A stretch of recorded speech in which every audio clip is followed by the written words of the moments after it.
अस्सलाम वालेकुम। Top news से मैं हूं राशिद। अब तक की एक ताज़ा तरीन ख़बर आपको देने जा रहे हैं और एक अच्छी ख़बर आ रही है पाकिस्तानी अवाम के लिए।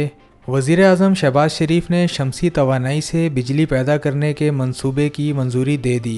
तफसीलात के मुताबिक वज़ीर आज़म शहबाज शरीफ ने आवाम को बिजली के मामले में रिलीफ देने का बड़ा फ़ैसला किया है। वज़ीर आज़म ने बैरून मुल्क से महंगा तेल मंगवाकर बिजली बनाने के बजाय सूरज की रोशनी से बिजली पैदा करने की मंजूरी दे दी है। वज़ीर आज़म मोहम्मद शहबाज शरीफ ने मुल्क की कीमती ज़र मुबादला की बचत के लिए बड़ा और बुनियादी कदम उठाया है, जिससे पाकिस्तान अरबों डॉलर की बचत कर सकेगा। मंसूबे के तहत महंगी दरामदी ईंधन, डीजल और फर्नेस ऑयल की जगह सोलर पावर से 10,000 मेगावाट बिजली पैदा होगी। पहले मरहले में सरकारी इमारतों, बिजली और डीजल से चलने वाले ट्यूबवेल्स और कम यूनिट इस्तेमाल करने वाले घरेलू सार्फिन को सूरज की रोशनी से पैदा होने वाली बिजली दी जाएगी।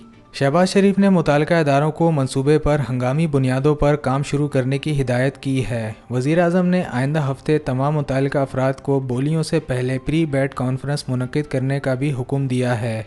टॉप न्यूज़ से फ़िलवक्त इतना ही। अगर आपने हमारे चैनल टॉप न्यूज़ को अभी तक सब्सक्राइब नहीं किया तो सब्सक्राइब करके बेल नोटिफिकेशन पे क्लिक ज़रूर कर दें। इससे हमारी आने वाली हर ब्रेकिंग न्यूज़ सबसे पहले आप तक पहुंच जाएगी। टॉप न्यूज़ से राशिद खान को इजाज़त दीजिए, फिर मिलेंगे नेक्स्ट ब्रेकिंग न्यूज़ के साथ। अल्लाह हाफिज़।